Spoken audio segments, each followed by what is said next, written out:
Okay. All right. So goals for garden. Who out there is intimidated by the thought of gardening with your students? I think a lot of us have been in your shoes. And I think a lot of us think of this next picture where this is the dream. We want this beautiful garden. We want these beautiful carrots. Everybody's happy. Everybody's glowing. But then the reality kind of looks like this. And it's okay if the reality is a little bit different. Many people feel that they don't have the experience or the knowledge to garden, but you are modeling the process by doing it with your kiddos. When we shifted how we thought about the garden and our goals for gardening, or shift your thinking from food production to encouraging exploration of the natural environment and creating a place of discovery, there are so many things that can come from gardening with your kiddos. You create positive experiences with the outdoor learning settings, our environments. They're places where children can explore safely with adults. You don't have to say no or don't. They enjoy being in the mud, in the dirt. They enjoy figuring out things outdoors. I think most of us over these past 2 years, we have learned to love the outdoors and to be away from Zoom calls and all those things that COVID has brought to us. But the other exciting thing is just exploring food through hands-on experiences. And I guarantee you, children will eat what they grow. We've seen it again and again. You have permission not to worry about growing the perfect lettuce. Things don't have to be perfect. These kids get so excited just by seeing these sprouts sprout up. And if it gets eaten by caterpillars, guess what? You can do a caterpillar exploration. And if the groundhogs invade, you can build a groundhog production. And that's what these kiddos on the one side did. They found out how to protect their little seedlings from the groundhogs. It's all a journey. It won't be perfect. And I guarantee you it will be messy, but it will be fun. You can create a garden where adults and children can learn together. And I can tell you from my experience, this is so true. I had never gardened before until 2 years ago when the pandemic had hit. And my grandsons and I and our neighbors built a garden. And I can't tell you how much fun and joy that garden had brought to us and how much we had learned together. I have my grandsons now going out into the gardens, picking things, eating things, enjoying things. My one who was in kindergarten 2 years ago literally told his teacher his favorite vegetable was bok choy, which is insane to me. But it is a wonderful example of what can happen when they're growing the food and they're trying different things. I know I talk very fast and very high, so Jennifer, stop me if anybody's asking any questions. I just get super excited. This one is considering your school garden calendar. You want to plant your fall veggies in early August or mid-September. And then in spring, late February, early April. You want to plant them anywhere is better than nowhere. But you would like to choose a site that gets lots of good sunlight and drains quickly after it rains. You might want to pick a site that is away from the parking lot runoff, but has high people traffic, because if there's high people traffic, teachers are going to see it. They're going to be encouraged to use the garden. Parents are going to see it. They might be more interested and supportive and maybe helping out and volunteering with the gardens. And of course, if it's easy for you to get to, you will be more likely to use it. Debbie, let me just add that Yes. For you folks, you know, our climate here in the mountains is quite different. So you may see that planting those fall veggies in early August or mid-September, you know, you may find that in y'all's neck of the woods, it might be a little hot to get cabbage started then. Or maybe it's better to start cabbage inside before taking it out when it gets a little cooler. So just remember to take your climate into consideration, and that some of your start days may vary a little bit from what the slide says. And again, if you don't have a local resource, which your local extension office is always a great resource for gardening. There's an ag agent, even the family and consumer science agent and the 4-H agent would probably be able to share some information. But then we're also here for you as well. Thank you, Jennifer. Yeah, and here's lots of cool weather options. And you can tell these are different types of gardens. You have it just planted in the grounds or in a little raised beds or even in container gardens. We have some kale and spinach, and the ones that are on the top right, that looks like it's probably some squash, but the cool weather ones, and Maria in Orange County, I can tell you she's a rock star with this. So Orange County people, if you have any questions about when to plant things, Maria will be your go-to. Consider again the proximity to the classroom. Again, if you're walking past it, you're going to use it. The visibility to other teachers and to community members. Sunlight, obviously the terrain and the existing soil or surfaces. And of course your water source. You know, you don't want to plant a garden where you're going to have to haul water back and forth to. You'll want it where it's more convenient to be able to water your gardens. I will also add, because you're going to be utilizing water and I would just recommend, if you're going to start a school garden, like what these images are reflecting, I would definitely encourage you to get the maintenance guy on your side, because your maintenance guy can be a great help to you. If you're not able to get to the garden and it needs something, but also just making sure that the water's working, that you have tools and things that you need if you don't have them in your classroom, but always keeping your maintenance guy close to you. And keep your kids in mind, keep the height, the arm length, the comfort. You don't want them so big that they can't dig in the middle of them, or they're too tall that they can't reach or even harvest the vegetables after they grow. So always keep in mind the kiddos when doing boxes, or again, just they could stick their finger in the dirt in the ground and plant the seeds, and there's your garden. Keep it simple. Here's one that is just a little one for the little guys that they can do their spring salads, and it worked out beautifully for this class.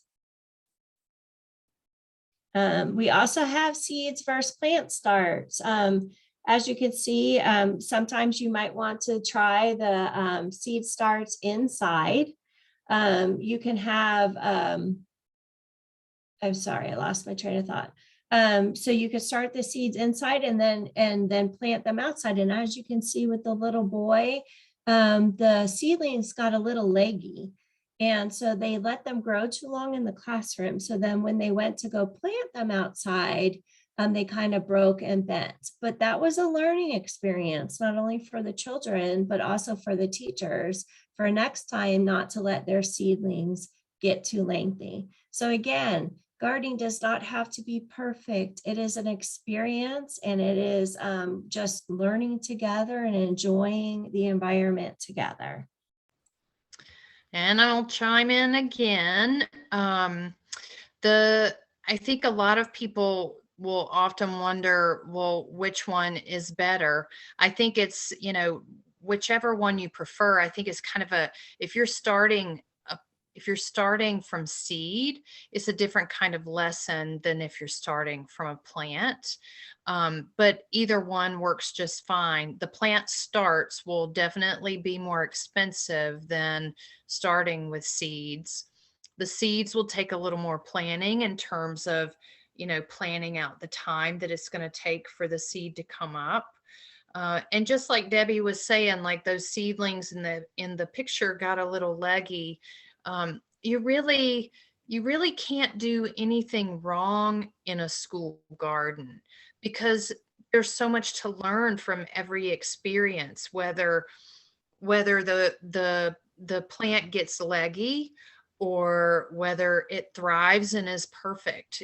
There's something for kids to learn from every scenario.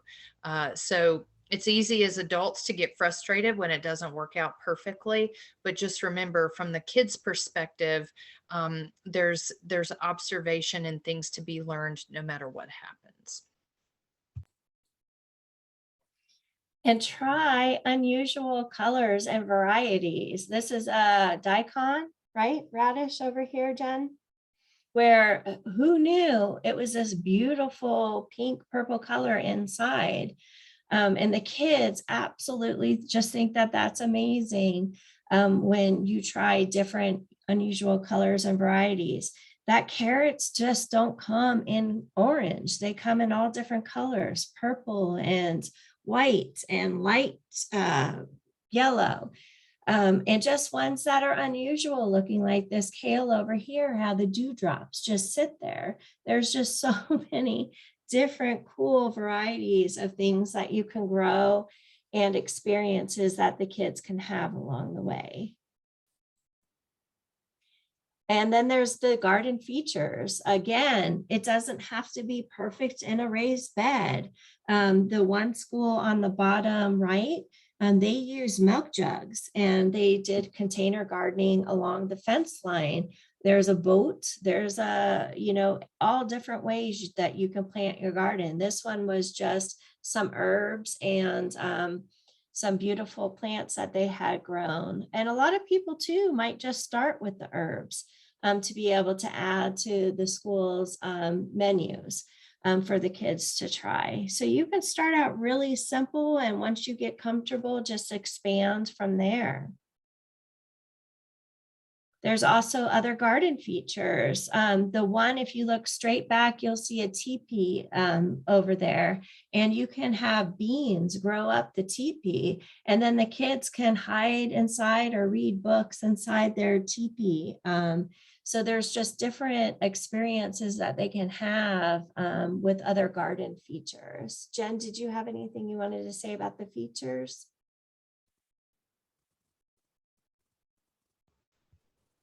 I don't think so. Okay, just making sure. The TP form, Mhm. again, another good reason to engage your maintenance guy, because this is Yes. something that a maintenance guy could help you with. I can tell you, I've tried to do this by myself, and mine did not look like that. And then in a few slides, you'll see what the teepee looks like. And then making garden signs. We have a lesson plan in the toolkit that y'all already have the toolkit where there's a lesson plan for making the different garden garden signs for your gardens. And then I think the next one, yep, there you go, with the beautiful flowers. Right there is the teepee that grew. And a lot of centers that have done that, again, they put farm to school preschool books in there, and the kids just sit in their teepee and they read their books. And it just makes the garden a little bit more interesting.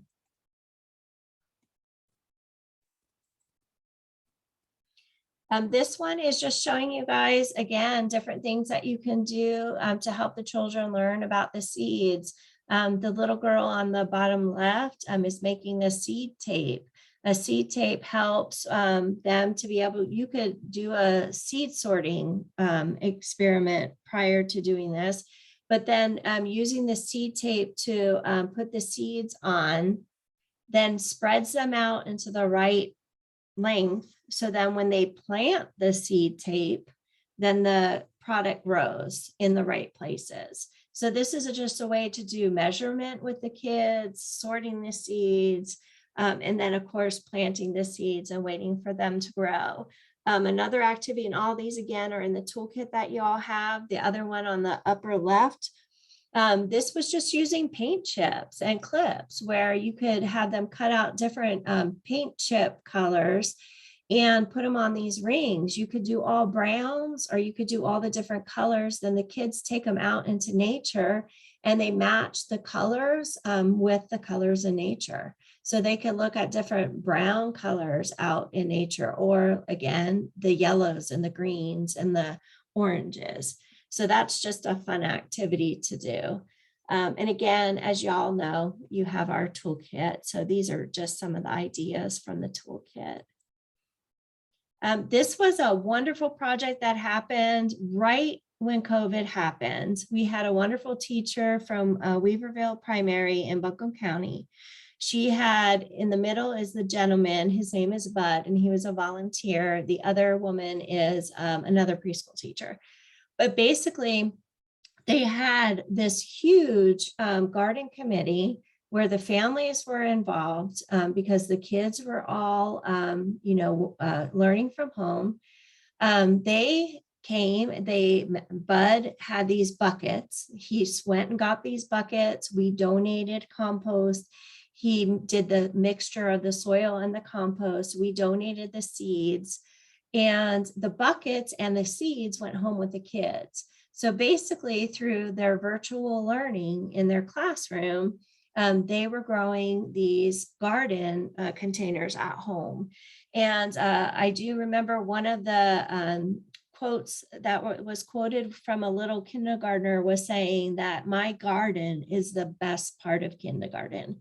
So even if it wasn't together in the classroom setting, even virtually, it worked.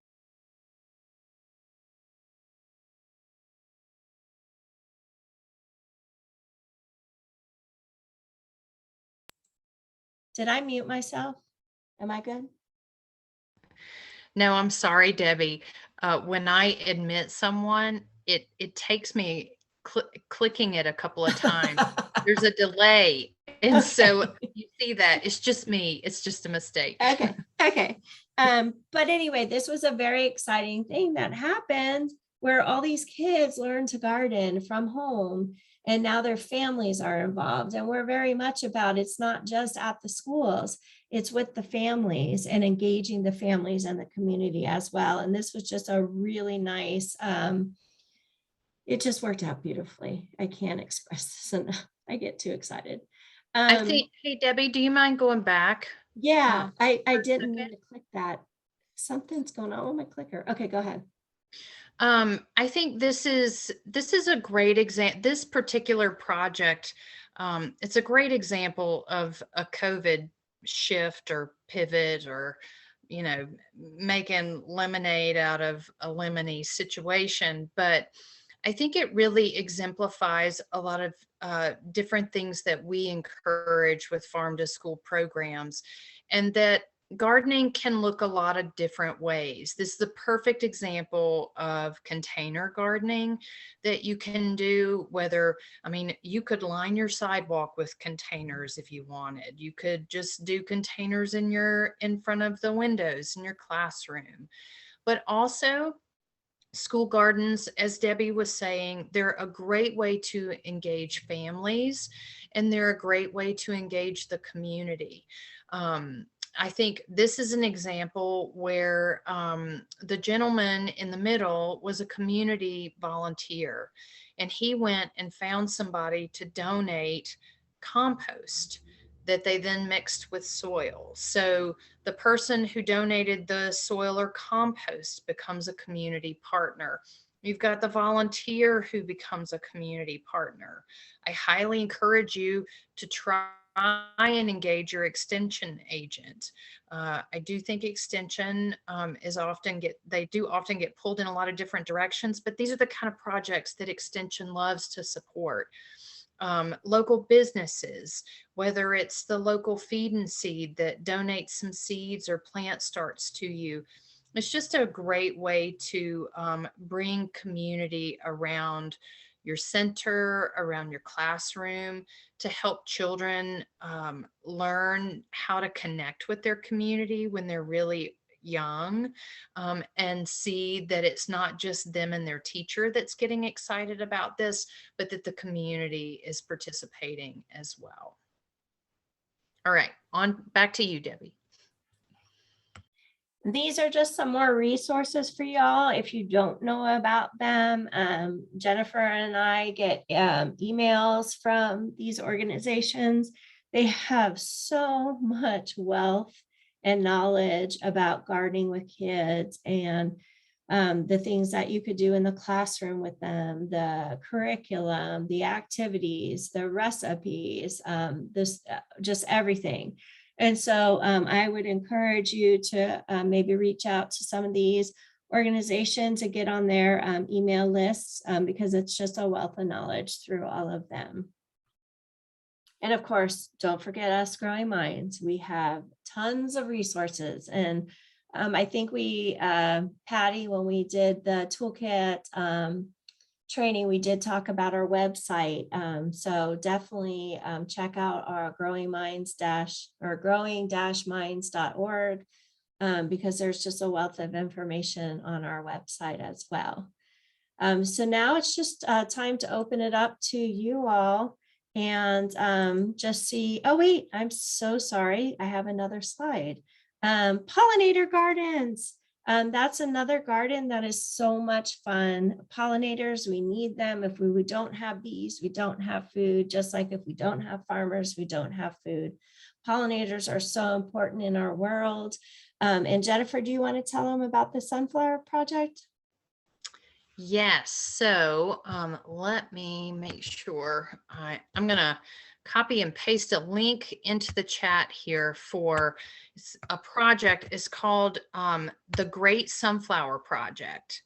And it's a great opportunity to do something fun with your kids in the garden, or engage them in over the summer. So it's a citizen science project, and they are asking that people plant lemon queen sunflowers, which are these really beautiful, kind of a pale, creamy, lemony colored sunflower.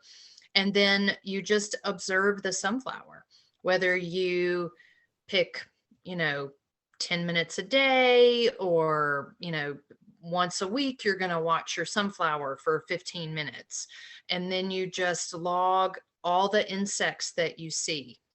And if you go to the greatsunflower.org website, you can get all kinds of information about what is involved. It's a really neat citizen science project, a fun thing to do to get kids engaged in the garden, and also to help them realize that they're part of something bigger, that this is a bigger project happening all across the country, that there are kids everywhere across the country growing the same sunflower, watching the bugs and turning that in to scientists to collect data. So I think it's a really neat project, and we're going to promote it in our neck of the woods. So check it out if you get a chance.